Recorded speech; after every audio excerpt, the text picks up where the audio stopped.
played a lot of good games this first half of the year for the first time and not for the first time, and boy do I have thoughts that made my brain think. I can't fully properly form an opinion on this game as I never beat it because I think I messed up in the story somewhere and progressed into the tower too fast, but honestly, do you need me to tell you how good this game is? How well it works, implementing strategy in combat, good characters, world building, mechanics, good characters, set pieces, great characters.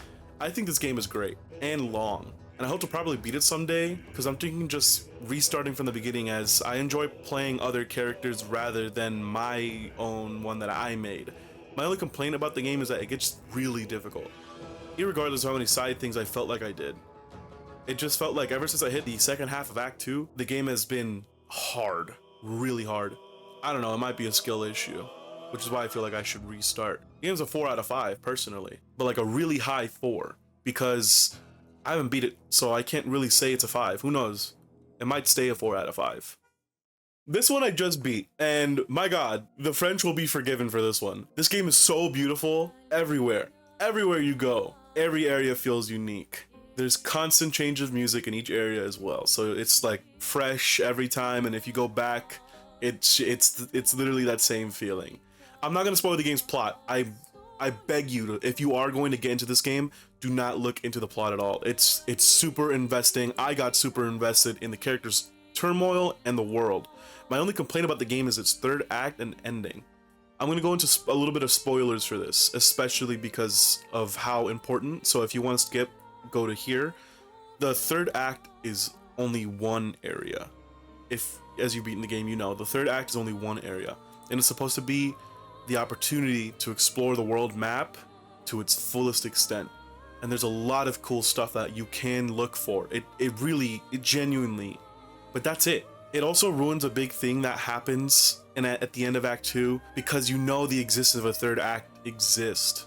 And it's just like, for me, it was like, oh my god, this is so crazy. But you know what? There's a third act, so clearly our heroes are gonna do something to reverse the problem.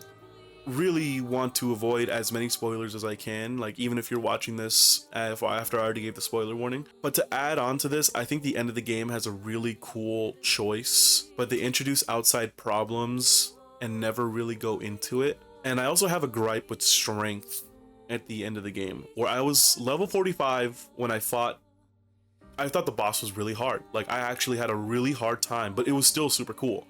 Same thing with right beforehand. But when I got to third act, I was like, you know what, that boss fight was actually like really difficult, so I clearly feel like I'm under leveled. So I grinded for a while, I did a bunch of side stuff, got the friendship levels all the way up, and I'm like, all right, cool, I'm level 60 now, which is what I read was like the recommended level you should be at. Let's go to the final area and let's face the final thing. And the game just got super easy. Like everything was super easy, especially with the painted power, where you just break your damage numbers. And I was doing so much damage. I mean, I'm not the best when it comes to builds, but it's like, oh wow, I'm just killing everything now. It's like I'm not even having that hard of a time anymore. So that's the only complaint. I think the game is just so good that you can avoid it. And I want to say it's a perfect game. However, I think there is some problems with enemy system of like parry mechanics.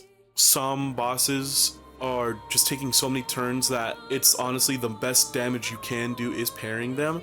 I think the flying enemies are really dumb that you could only shoot them, and the best way to kill those were just parrying. Either way, the VAs, the voice actors are great, the story's great, the environment's great. I really think if you love playing RPGs, turn-based RPGs, you should play this one. It's super good. I enjoyed it so much. In fact, I wrote before that I was like, oh, I'm not gonna replay this game, right? I don't feel like it's gonna be like a soon replay. And I uninstalled after I beat the game. I just reinstalled the game to go back into the third act to explore the world. Like I reversed myself, and I'm gonna say 4 out of 5 because I want to adjust for recency bias. But if you ask me right now, I'm gonna say it's like a 5 out of 5. It's a perfect game. It's like game of the year contender right now for this year. But I don't know. It's like I don't want to have recency bias. But it was just so good. It was just so good. I love FromSoft. I loved it when I faced the Soul of Cinder. I loved it when I faced Gwyn, and I loved it when I faced Ishin the Sword Saint, which required actual hours of retrying and like 2 restarts. So eventually I knew I had to play this so I can properly criticize it and join the Dark Souls 2 is bad hive mind. But on all honesty, it's not terrible. It has some cool moments, I will say. It's genuinely actually pretty beautiful sometimes too. But there's a lot of lows as there are highs. In fact, there's probably a little bit more lows than highs. I had to rewrite this review multiple times, like 3 or 4 times, because I started out really positive, but then it just got negative each time more and more as I remember my experience with the game.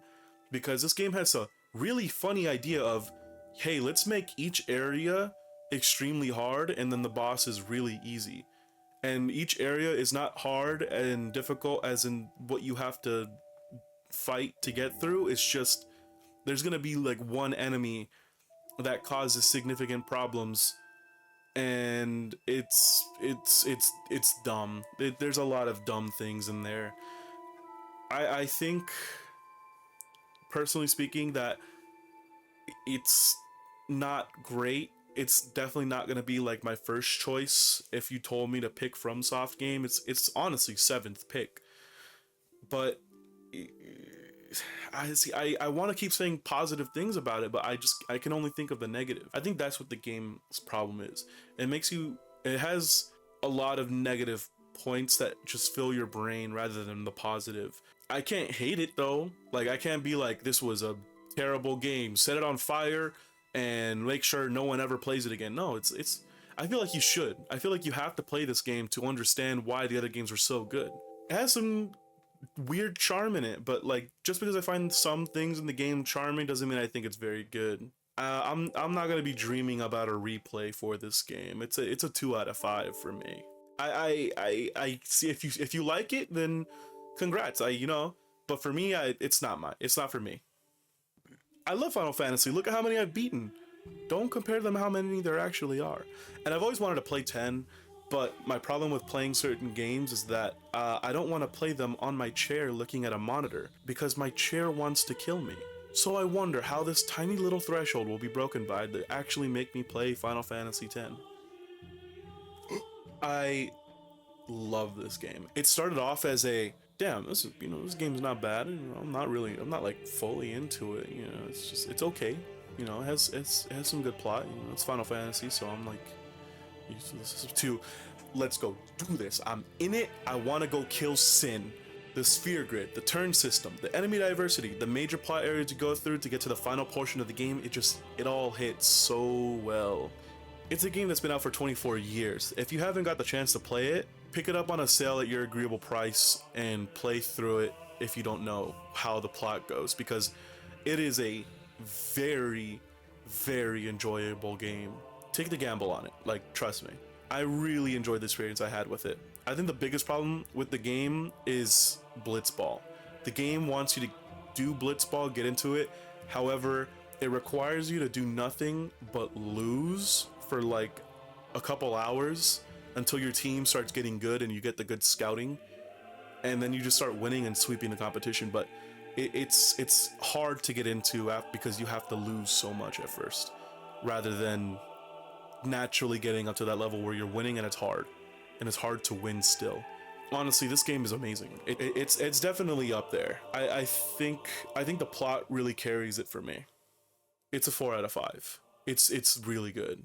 I don't know if I should be reviewing this game because it's only halfway through its full story, and my god, every chapter has felt like an amazing experience that is like a drug to me every time a new chapter comes out. And that game is Deltarune. I love it. It is nothing but a new idea each chapter. It's just idea after idea after idea, and good character dialogue and great scenarios. And I think what we have right now is a reviewable game. It's 10 hours long. When I finished my like full 1 through 4 playthrough, and I will sing this game's praises with as much bias as I have, because I was on I was into Undertale when it first came out, and I was watching AUs and Vine compilations. So, but right now it's like 5 out of 5. It's a 5 out of 5. It's a perfect game. It really is. Like, I cannot have a problem with this game. I played it multiple times now. It's just that good. Man, I cannot believe this game. I took a gamble on this one, and it was a random pickup, I think during a sale. I don't know. I never looked at a walkthrough for the game or what the game's plot is. I just kind of ran with it, knowing that it's like, oh, you know what? If I like RE2, I might like this one. And it was, ooh, it is such a good pickup. It was such a, I do not regret this purchase at all. I looked at one review and they said, yeah, game good. And I'm like, all right, I'll pick it up one day. That was like a year ago, I think, when I watched that video. And now I'm indoctrinated. Like, I'm really into this one. It has some great accessibility options. The story is mysterious and a little confusing, but very good still. The gameplay loop is simple, but enough to want you to keep playing it. It generally doesn't need to do much to be interesting.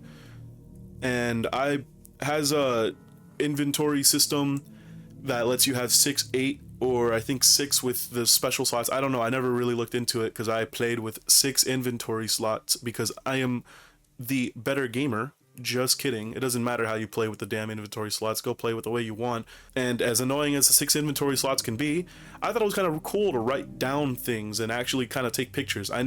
Rather than use the in-game things to take a picture.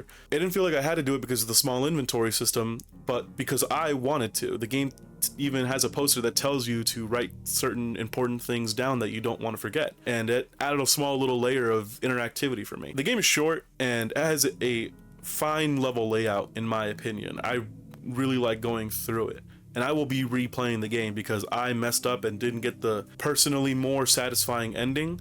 But this game's a 5 out of 5. It's super good. I recommend, if you like Resident Evil, you have to play this game. It's very good. Oh, that's it? Is there anything else on the screen? I think we're done. I think we're done talking about the games I like. I personally wanted to do this because I want to start having concrete opinions on games that I've played and liked and that I like to talk about with other people. But if I were to ever be asked, what's your Desert Island game, or what's a top 10 list, I have no answer to, because I just have no concrete opinion. I have like loose threads of ideas I have on games, but never an actual like, oh wow, this game is better than this one, or this game is a certain score to me. I want to have the passion to just make these kind of videos where I review games I like, because I'm always afraid of my opinion being out on the internet, you know. And I know this is a bunch of snack-sized reviews of games rather than individual videos of games that I've played, because I don't think I have the skill right now to have that many videos of like, here's a 10-minute video of insert game I like, the art that is forgotten but overrated video that's like 2 hours long, because I don't have the skill to do that yet, and I don't think I want that, because I personally don't even watch those 2-hour videos most of the time. There's some recently that I've watched and they're pretty great. If you made it to the end of the video, thank you.